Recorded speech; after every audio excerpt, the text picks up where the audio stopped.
एक लड़की की अधूरी लव स्टोरी। दिल्ली। जितनी रफ्तार से यह शहर चलता है उतनी ही थमी थमी सी जिंदगी है यहाँ की। इन लोगों को देखकर ऐसा लगता है जैसे इन्हें इंतजार है किसी के आने का। इन सबके बीच में भी इंतजार कर रही थी, लेकिन किसी के आने का नहीं बल्कि किसी के पास जाने का। अब मेरे मन में थोड़ी सी भी उलझन नहीं थी, बस इंतजार था उससे मिलने का।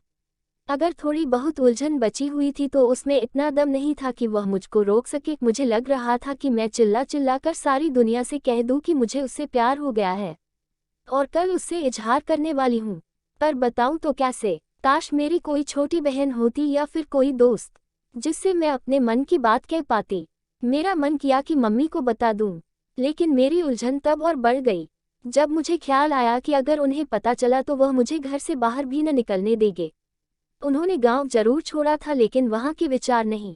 वैसे भी पापा मम्मी इन चीजों में कहाँ विश्वास रखते हैं और मेरी कहाँ सुनने वाले थे। हम गांव से आकर शहर में जरूर रहते हैं और पापा एक उच्च पद पर सर्विसमैन भी है, लेकिन उनके ख्यालात अभी भी गांव वाले हैं। मैं यही सोचकर डर जाती हूँ, लेकिन करूँ तो क्या करूँ? अपनी लव स्टोरी किसके साथ शेयर करूँ? लेकिन मैं उसे भुला भी तो नहीं सकती हूँ, क्योंकि उसको इतना पसंद जो करती हूँ। खैर छोड़िए, यह उलझन दिमाग में लिए मैं अपने कमरे में आ गई और अपना हेडफोन लगाकर अपने कमरे गाने सुनने लगी और डांस करने लगी। कुछ समय हुआ ही था, तभी थोड़ी देर में दूसरे कमरे से आवाज आई, आज सोना नहीं है क्या बेटा? 11 बजे बज रहे हैं, सुबह कॉलेज नहीं जाना क्या? लेकिन आज मेरे कदम कहाँ रुकने वाले थे। इतनी खुशी जो हो रही थी कि शब्दों में बयान करना मुश्किल था।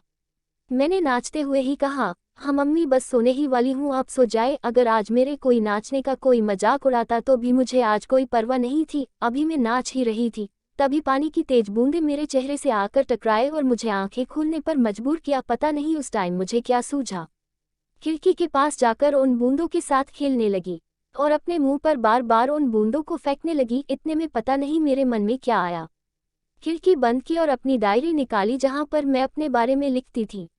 आज भी मैं कुछ अपनी लव स्टोरी के बारे में लिखने लगी, लेकिन आज जो लिख रही थी वह सीधे मेरे दिल से आ रहा था। मानो ऐसा लग रहा था जैसे डायरी से अपने मन की बात कर रही हूँ। आज पहली बार किसी को आंखों से मैंने बात करते हुए देखा था। मैं उससे पास जाकर कुछ कहती, इतने में उसकी ट्रेन आ गई और उसे अपने साथ ले गई। अगले दिन न जाने क्यों उसे सामने वाले प्लेटफॉर्म पर देखकर मैं खुश थी। शायद मैं इंतजार कर रही थी उसका। खैर अब आंखों से शुरू हुई बातें इशारों से होने लगी थी। बड़े ही अजीब होते थे उसके इशारे, समझ तो नहीं आते थे लेकिन मेरे चेहरे पर एक मुस्कुराहट जरूर दे जाते थे। अब समय के साथ में धीरे धीरे मैं उसके इशारे भी समझने लगी थी। वह रोज कुछ न कुछ पागलपन करके मुझे हंसाता था और एक दिन तो उसने हद ही पार कर दी। वह मुझे देखकर जोर जोर से गाना गाने लगा। इससे पहले कि मैं उससे बात करती उसको स्टेशन मास्टर ने पकड़ लिया और उसे अपने साथ ले गया। उस दिन बहुत हंसी थी मैं। शायद मुझे भी उसके इसी बचपने और पागलपन से प्यार हो गया था। उसे देखकर मुझे ऐसा लगने लगता था कि जैसे मेरा बरसों का इंतजार खत्म हो गया हो। अब जिंदगी ने एक रफ्तार पकड़ ली थी। यह दिन इतना तेजी से बीते कि हम दोनों को पता ही नहीं चला। हम दोनों हर रोज स्टेशन पर आकर अपनी अपनी मंजिलों की ओर निकल जाते थे। ना उसने कभी इस ओर आने की कोशिश की, ना मैंने कभी उस ओर जाने की हिम्मत जुटाई। कभी कभी तो दिल करता था कि भागकर उसके पास चली जाऊं और उससे अपने दिल की बात कह दूं और उसके साथ उस सफर पर चली जाऊं जहां वह जाता है। लेकिन कभी मेरे दिमाग ने तो कभी मेरे पैरों ने मुझे इसकी इजाजत नहीं दी। मुझे इंतजार था कल का। कल का दिन मेरे लिए स्पेशल है। कल के दिन वैलेंटाइन डे जो है। अगर मैं कल उससे अपने दिल की बात ना बता पाई तो शायद कभी ना उसे बता पाऊंगी। तभी मेरा ध्यान डायरी से हटकर उन घड़ियों की टिक टिक करती सुइयों ने अपनी ओर खींचा जो वैलेंटाइन डे शुरू होने का इशारा कर रही थी। मेरी नज़र घड़ी पर गई। रात के 12 बजे बज रहे थे। आज वह दिन आ ही गया जिसका मुझे बेसब्री से इंतजार था। वह पूरी रात में नहीं सोई। उससे मिलने की इतनी जल्दी जो थी। सुबह जल्दी उठकर सभी काम कर तैयार हो गई। आज तो मैंने ब्रेकफास्ट भी नहीं किया था। उससे मिलना जो था। आज मैं प्लेटफॉर्म पर समय से पहले ही पहुंच गई और वहां पास में पड़ी बेंच पर इंतजार करने लगी उसके आने का। लेकिन काफी समय इंतजार करने के बाद भी वह नहीं आया।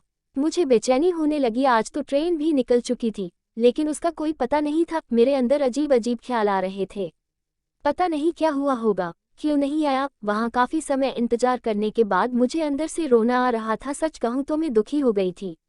मन तो कर रहा था कि आज अपनी जान ही दे दूं, लेकिन मरता क्या न करता उससे मिलना जो था। अब मेरी आंखों में आंसू थे और वहां बेंच बैठकर इंतजार कर रही थी उसके आने का। बस इतनी सी थी यह कहानी।